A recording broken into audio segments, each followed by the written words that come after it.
Welcome to economics class. आज हम आपको determination of income and employment में शॉर्ट रन इक्विलिब्रियम आउटपुट के बारे में बताएंगे। तो स्टार्ट करते हैं। तो देखिए, टू अल्टरनेटिव कंडीशंस है नेशनल इनकम इक्विलिब्रियम को दिखाने के लिए। एक तो यह A D is equal to A S, मतलब aggregate demand is equal to aggregate supply एक, और दूसरा है S is equal to I, मतलब saving is equal to investment. ये दो तरीका होता है, इनको दोनों को कंसिडर करते हैं हम लोग। पहला, determination of equilibrium level of income and employment through aggregate demand and aggregate supply method से। तो उसमें हम लोग A D is equal to A S, ये कंडीशंस को मानते हुए इसको हम लोग दिखाएंगे। तो इसमें equilibrium level of income is that level of income where aggregate demand equals aggregate supply of output.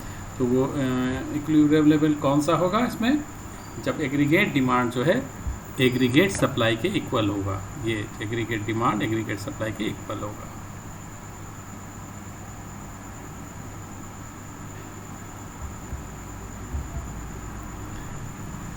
Point of equilibrium कैसे निकालें ये हम लोग देखें। A D is equal to S, ये होना है।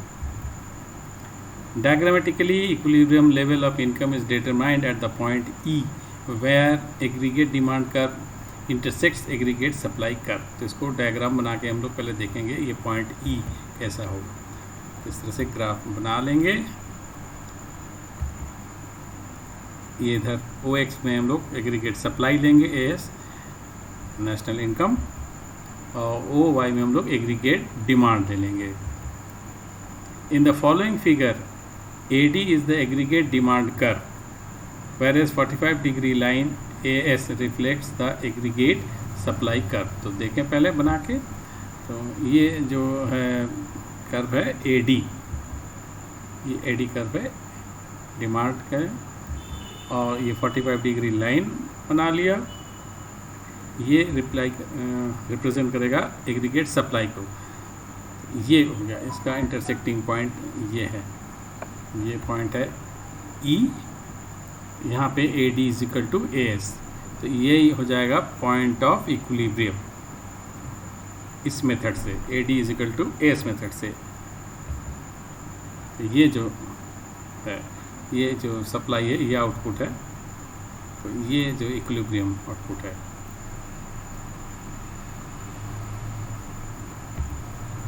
The significance of showing AS curve as 45-degree line is that at any point on this line, aggregate demand is exactly equal to aggregate supply। तो ये 45 degree करने से इस line पे हर point पे जो एग्रीगेट सप्लाई होगा वही एग्रीगेट डिमांड होगा।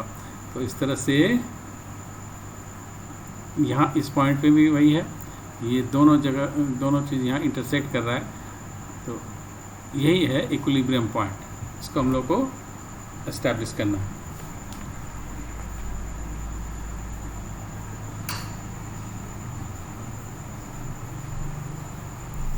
तो ये कैसे होगा कि यही एक पॉइंट ही है, इसके इधर उधर क्यों नहीं होगा, तो इसको भी हम लोग समझते हैं। इसमें किस तरह से एडजस्टमेंट होता है ये देखिए। इसके अगर ए डी लेस है एस से, इससे इस साइड इधर जो है ए डी जो है लेस है एग्रीगेट सप्लाई से, डिमांड मतलब कम है। तो क्या होगा, when aggregate demand is lesser than aggregate supply, that means A D less than S, buyers are planning to buy less goods and services than what producers are planning to produce. मतलब जब ये ऐसा conditions होंगे तो ये जो supplier का जो प्लान है उससे कम खरीदारी करने का प्लान है जो बायर्स है। ये सप्लायर तो चाहेगा ये, लेकिन बायर्स उससे कम ही लेने वाले हैं। तो उससे क्या होगा, ये जो है ए डी लेस देन एस, नाम भी दे दिया एन।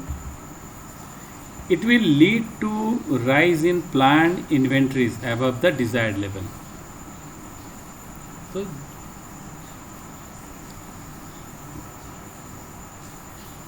जितना होना चाहिए उससे ये ज़्यादा हो जाएगा सप्लाई, इसमें कोई शक नहीं है। डिमांड यही तक है, इससे ज़्यादा हो गया सप्लाई, तो इसका क्या असर पड़ेगा? The producers in turn will produce less which will lower the income level that is S till AD becomes equal to S. तो जो प्रोड्यूसर्स हैं अब चाहेंगे कि नहीं अब इतना सप्लाई नहीं करेंगे, अब कम कर दें, कम करते करते अभी भी ज़्यादा है डिमांड से, करते करते इस पॉइंट पे आके वो रुकेंगे जहाँ डिमांड की इक्वल हो जाएगा। तो वो यहाँ नहीं रहना चाहेंगे, सप्लाई वो कम कर देंगे, इस लेवल में आ जाएंगे, तो यहाँ पे इक्विलिब्रियम फिर इधर ही आ जाएंगे। और दूसरे तरीके से भी देखें, अगर एडी ग्रेटर देन एस है, अगर एग्रीगेट डिमांड एग्रीगेट सप्लाई से ज़्यादा हो, मतलब ये पोर्शन डिमांड यहाँ देखिए ज़्यादा है सप्लाई से हर पॉइंट पे, तो क्या होगा? When aggregate demand is greater than aggregate supply, AD greater than AS, buyers are planning to buy more goods and services than what producers are planning to produce। इसका मतलब सप्लायर जितना supply देने वाला है उससे ज़्यादा इनका प्लानिंग है खरीदने का, तब क्या होगा? इस तरह का सिचुएशन आएगी कि डिमांड तो ज़्यादा रहेगा और उससे सप्लाई कम होगा।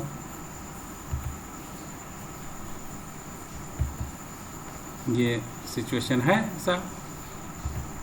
It will lead to fall in plan inventories below the desired level. इससे सप्लाई कम पड़ जाएगा, डिमांड ज़्यादा है, लोग ज़्यादा चीज़ें मांगेंगे लेकिन सप्लाई नहीं हो पाएगी, कम होगा। और क्या होगा? The producers in turn will produce more which will raise the income level that is S till AD becomes equal to S again. तो जब देखेंगे डिमांड ज़्यादा है, लोग सप्लाई बढ़ाते चलेंगे, करते करते फिर इस पॉइंट पे आ जाएंगे, यहाँ पे आके दोनों इक्वल हो जाएगा, फिर यहीं रुक जाएंगे। क्योंकि अगर आगे बढ़ेंगे तो फिर वही जगह सप्लाई ज़्यादा हो जाएगा, डिमांड कम होगा, तो फिर उनको वापस आना पड़ेगा, और इधर आके अगर इधर आ जाते हैं तो फिर वापस इसी जगह जाना पड़ेगा। तो इससे ये साबित होता है कि यही जो जगह है इक्विलिब्रियम पॉइंट होगी। ठीक है, अब आगे और हम लोग देखते हैं determination of equilibrium level of income and employment through savings and investment approach. जो सेकंड अप्रोच था ये saving is equal to investment, इससे हम लोग देखते हैं equilibrium level of income is that level of income where level of planned savings equal planned investment, that is where savings and investment curves intersect each other. तो देखिए कैसा होता है ये I is equal to S, ये point of equilibrium है। Diagrammatically equilibrium level of income is determined at the point E1 where X and investment curve intersects X and savings curve। देखें पहले ये बना लें, ये बन गया। ये जो है हमारा I ये है इन्वेस्टमेंट, इसको हम लोग कांस्टेंट मानते हैं कि इसमें कोई चेंज नहीं है। और ये जो कर्व है ये है सेविंग्स का, ये देखिए बढ़ता हुआ है और यहाँ पे इंटरसेक्ट हो रहा है, ये सेविंग्स का कर्व है। और ये पॉइंट है, इसको हम लोग कह रहे हैं कि यही होगा इक्विलिब्रियम E1 पे, ये इक्विलिब्रियम पॉइंट होगा I is equal to S पे, ये कहना है। इसको हम लोग एस्टैब्लिश करेंगे कि यही जो है इक्विलिब्रियम आउटपुट होगा। ये क्या होता है? Ex ante investment. Ex ante investment होता है, it refers to the planned investment at different levels of income in an economy. तो जो प्लान है इन्वेस्टमेंट का उसको हम लोग एक्स एंड इन्वेस्टमेंट्स कहते हैं।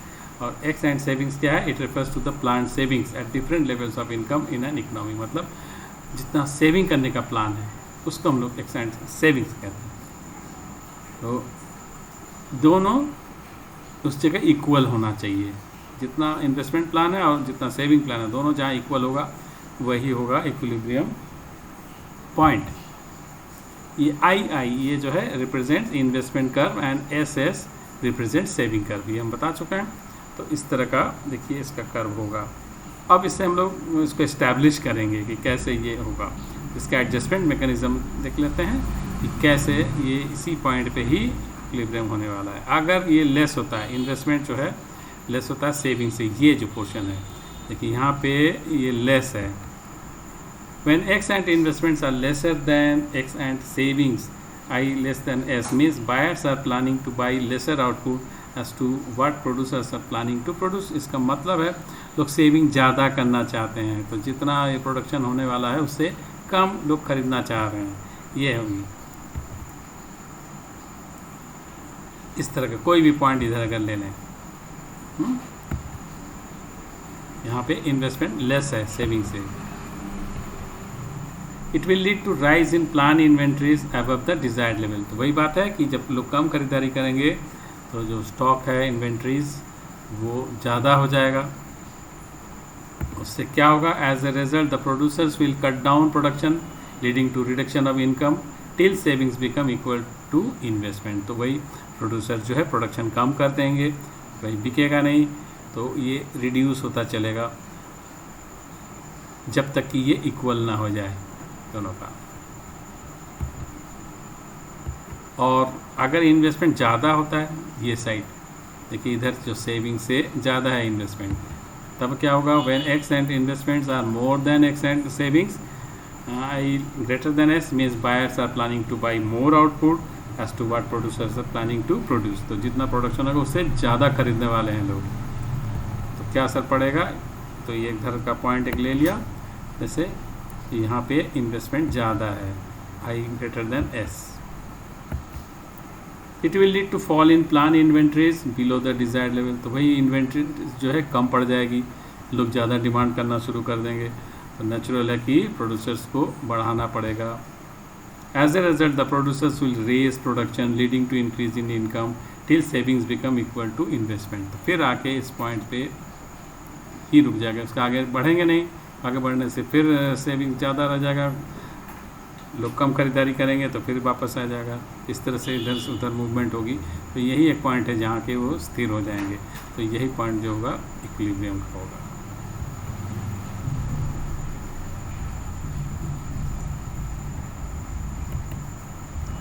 तो इसी के साथ ये क्लास समाप्त करेंगे, ऐसा समझ में आ गया।